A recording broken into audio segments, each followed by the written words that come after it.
We've discussed Ryan Gravenberch wanting out of Bayern Munich for lack of playing time. We've also discussed Liverpool's supposed lack of interest now in Jude Bellingham and questioned whether that's really coming from Liverpool or the Jude Bellingham camp. Well, it now seems like those two topics are coming together to create a whole new different strategy, and it's a really interesting one that we're going to talk about here on Stoppage Time at Pints and Punditry. So now that they're done with Jude Bellingham, and again, I stress that I don't think Liverpool has lost any interest in Jude Bellingham so much as Jude Bellingham has said, we are no longer interested in you, Liverpool, because you probably aren't going to make the Champions League. But Liverpool has become, a little more crafty with how they're going to spend their money, and they are saying, and the strategy was, that we do not want to spend all of our money in one place. Again, we are not one Jude Bellingham away from competing, and that is the right strategy. In fact, I have argued all year that it's the strategy they should have taken last year. They should not have spent all their money on Darwin Núñez, and I'm not knocking him as a player, but they were not entering this season. You had to look at their roster and say that they are not one star player away from winning the Premier League or even being top four, and it's clear that that has not been the case. And so they could have taken that money and divvied it up over 2 or 3 different players. Look at what Arsenal did. Had Liverpool taken Darwin Núñez's money and gone after Gabby Jesus and Alexander Zinchenko, they would be better off with the 2 of them than the 1-star player. And obviously that's a hypothetical, but that's the sort of logic here that we're talking about. So Liverpool has finally come to that realization, and that is why they are supposedly withdrawing themselves from the Jude Bellingham sweepstakes, even though I don't think that it's them withdrawing. I think Jude Bellingham withdrew himself. But they're correct in this logic. This is the right logic.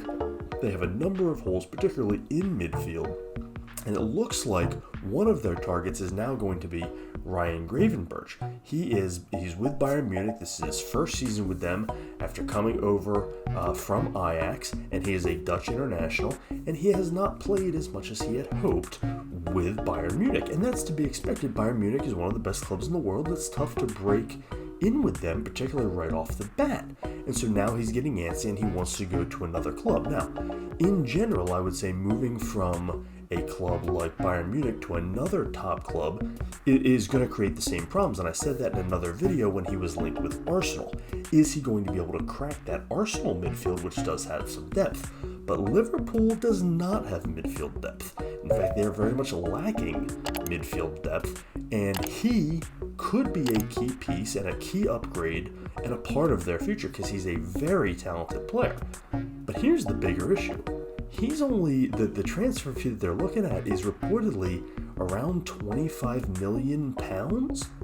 That is a fifth, maybe a sixth of what Jude Bellingham is going to go for. We don't know what the end number is going to be, but it's going to be over $100 million.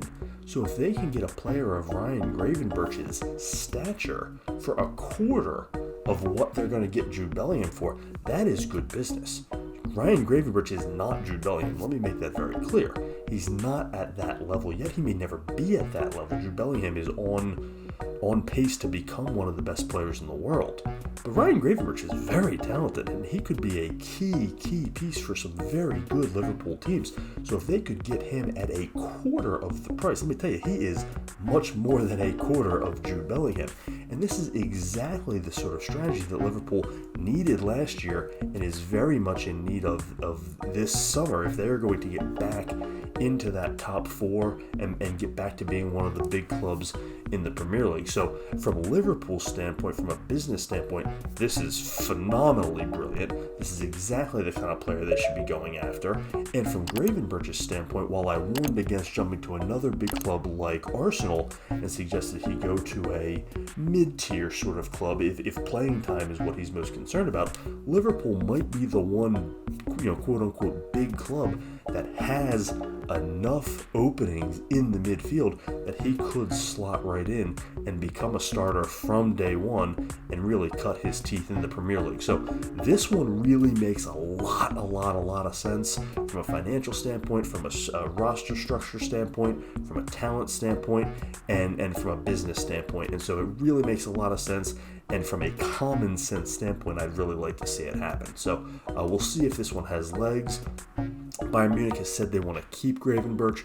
They don't want him to get fed up with playing time. They don't want to give up so easily, but hey, it may not be up to them, and if they can't guarantee him some playing time, a team like Liverpool will come calling and will promise him that playing time because he would be an upgrade in the midfield.